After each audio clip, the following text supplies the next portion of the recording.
This event is the beginning of a process which we hope will inform the creation of a strategy for development education, global youth work in the Irish youth sector from 2015 on.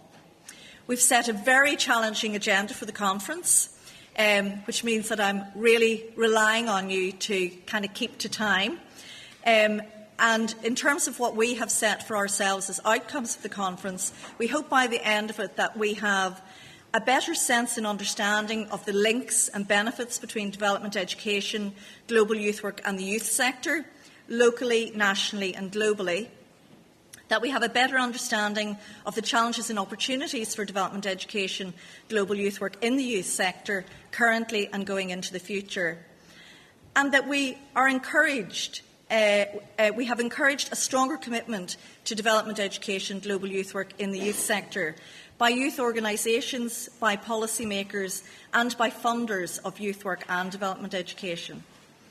And I suppose then more specifically that we have identified some of the key topics and themes that need to be included in any new strategy.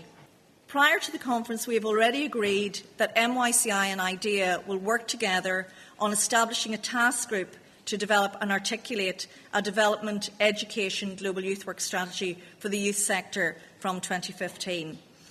And we believe that this will inform Irish Aid's strategy for development education, as well as IDEA's strategic plan and MYCI's work.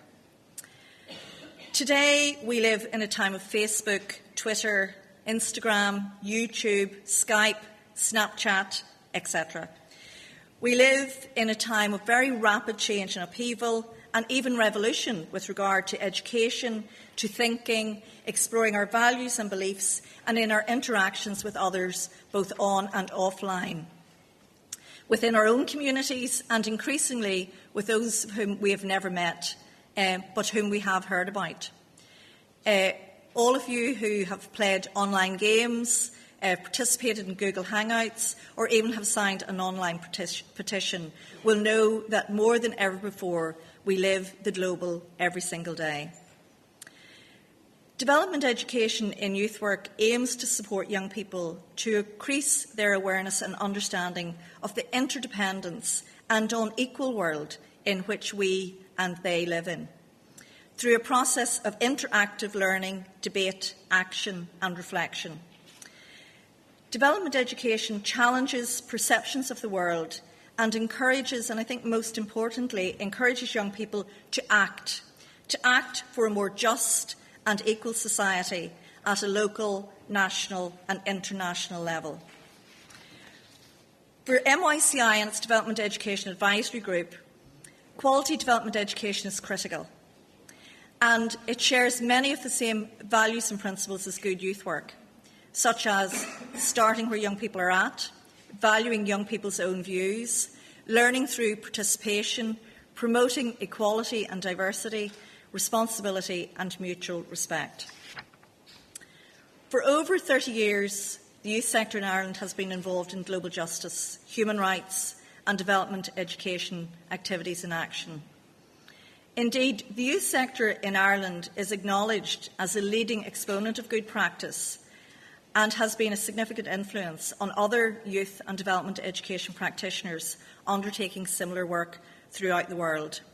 But times change, and we must, as a youth sector and development education sector, continue to evolve and move to meet the needs of the young people we work with.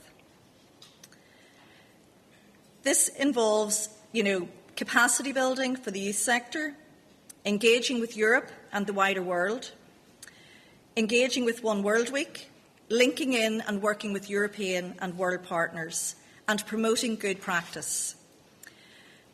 And partnership, research, policy and developing standards, and advocacy in the current agenda around post-2015, Action 2015, Education for All, Stop Climate Chaos. It's also an exciting time for youth policy development in Ireland, given the recent publication of Better Outcomes, Brighter Futures, the new national policy framework for children and young people not to 25. This framework requires a whole-of-government approach to policies for children and young people across all government departments, and sets out 5 key outcomes for children and young people. Ireland is currently developing its first ever National Youth Strategy, and that will underpin this framework. And NYCI is working hard to ensure that development education has its place in the new strategy, particularly under the outcome connected, respected and contributing, hence the strapline for today's conference. It's also an exciting time for policymaking on a global level with the post-2015 process. And we know that young people are globally lobbying governments and NGOs on key issues of importance for them throughout the world. NYCI has been following those discussions, and we will hold an event for young people in early 2015, which is, as you well know, the European Year of Development. What we want to acknowledge is that there is a lot of talk about young people being the future of the country, being the future of the world, and for governments to invest in them for the future. NYCI doesn't support that approach. We believe that young people are a present strength and they need to be supported in the present, as well as recognising the potential power that they will have in the future. And this means that it's really important that development policy, development programmes, education, which do not include children and young people now as equal partners, exclude the present as well as the future. Development and development education without children and young people having their say is not sustainable, and therefore it's not development. So we are encouraging you to participate strongly today. It is our wish to continue to contribute to high-quality development education in Ireland, fitting within any new framework presented by Irish Aid, and that is what today is all about.